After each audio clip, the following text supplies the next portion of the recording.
Hey guys, sitting here in my car in front of my garage. If you're watching this video, you might find that funny. The here in my garage guy, who's to me much more than that, Tai Lopez, has just been, over the last 24 hours, accused by the SEC of having a $112 million Ponzi scheme. First of all, everyone is innocent until proven guilty, but I just read the article on CBS and it's pretty damning.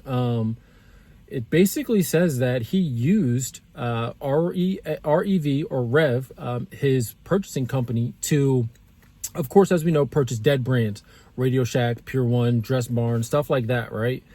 He bought those brands, all of them in bankruptcy pretty much, bought all of their assets, their name, likeness, etc., converted them all online, and said that this was the future, using old brands to get new data and new sales, and that they were on fire. But apparently they weren't. Based on what this article was saying, is that he defrauded investors. That he told investors, hey, these brands are on fire. Invest with me in this project where we buy these old brands. But when notes became due, or payments became due, or dividends became due, he actually paid those dividends out to the tune of $5.9 million through investments from new people. A Ponzi scheme. Yes, that's my son's car seat. So as you can see, I'm a real person. I'm a real entrepreneur. I'm not driving around in a sexy Lamborghini. I'm a real person, right? Real entrepreneurs look like this. We have car seats in the back. But in any event, yeah, so it looks like the star witness who turned on him is his cousin. So him and his partner are in some hot water with the SEC. It doesn't mean that they're guilty. And that's why I really wanted to make this video. It seems like during the pandemic, the influencer wave really hit an all-time high. There were a lot of people jumping onto the e-commerce wave, which was supposed to convert you into having cash flow that you could buy assets with. I listen to Tai Lopez all the time. I freaking love Tai Lopez. I love his stream of consciousness thoughts on ideas and books, and he's really giving me some really solid and great ideas. So I'm hoping that this is a miscommunication, or that this isn't true. But if it is true, it wouldn't necessarily surprise me. And the reason why it wouldn't necessarily surprise me, yeah, I got the door open too. The car's off. My kids sleep. Like, quick caveat, this video is not like, this is right off the cuff, super authentic. I'm in the middle of my work day. Just had a lunch break, kind of working in my business. I take lunch breaks. And I'll talk about what I do for business, but I do work for myself essentially. And I was reading the article and I love listening to Tai, and I just was watching him the other day in his car driving, talking about his 100 greatest books. There were some really great books on there. I loved his ideas. I would say that the book on there that really got with me and really stuck with me was the one on the history of civilization. I think it was Will Durant. I found that to be extremely interesting. He said Elon Musk was into that book, so I thought that was pretty cool too.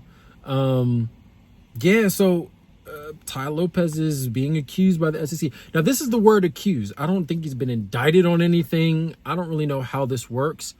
From what I read, the SEC works hand in hand at times with the Department of Justice to bring criminal charges.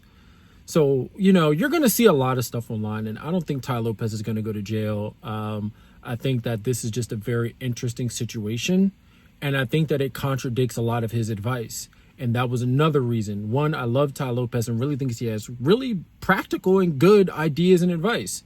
But number two, I wanted to make this video, and the point of this video is that I wonder how contradictory all of this is. Did he really do this? Because it would spit in the face of everything that he talks about, for the most part, about hard work and practical work, all of the really great advice and that he's gotten from his mentors, and just working with Amish people, and all of his business ups and downs and ideas.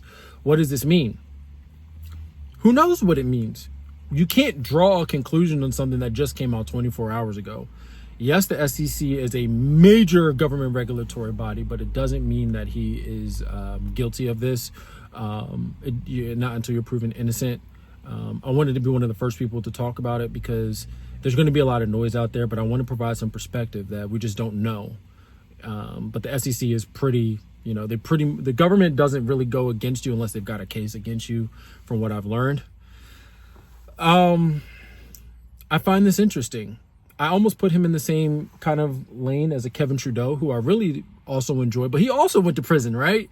But when you look into his story about why he went to prison, it was because he wanted to help the people, right? They wanted him to stop talking about his book on cures that they don't want you to know about. I guess he was making health claims that were not backed. So they told him to stop and he wouldn't. So, if you're trying to help humanity and you go to jail for that, that makes you a hero, right?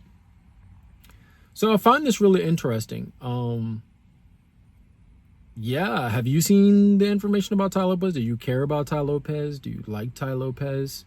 Have you heard the name Tai Lopez? I don't think a lot of people have even heard of him in the mainstream. I think if you're really into business, if you're really into e-commerce, if you're into building a personal brand, if you're into building and selling courses, if you're into wealth in the 21st century, if you're anywhere on the internet business space, you know who Tai Lopez is. So this is pretty significant. But I wanted to make a video on it. One, because I'm going to be building my YouTube channel some more. I have really great ideas on business and philosophy and life and fatherhood and fitness. All of the things that I think men need to have community around and know about. I'm also working on an app. I'll talk a little bit more about that in some later videos, and vibe coding with that and getting this app together. I know nothing about coding. I don't know how to write any code. I've never wrote a line of code in my life, but you don't need to. I learned that also from Tai Lopez, right? So many interesting things, and it's very conflicting, right? And I think another thing that he also said in the video was like, never meet your heroes, or never give your heroes like too much credence to not make a mistake. A part of me pretty much knows that he knew this was around the corner, right? So I think that he put out a lot of content recently to kind of buffer up this moment. And I want my content to feed right into that, right? So anyway, let me know what you think. Like, subscribe to my channel if you care. I'll be putting out more videos every single day again, and talking about business topics, fitness topics, just life topics that I think all men, entrepreneurs should know. As you can see, I have my own home, own car, all that fun stuff. Like, I've done this. I'm successful at what I do. So that would be a reason to listen to me, right? I don't have a college degree, and I've made $500,000 over the last 3 years, right? I've made about $125,000 or more a year, just doing what I do. So that's my video. Tai Lopez, man, really? I really liked your advice, and I was hoping to meet you soon, and I hope that I still can meet you soon. I would love to do an interview with you about this if you would like to. So Tai, if you see this, email me. Bert, I'll leave my email in the description link. All right, guys, have a good day.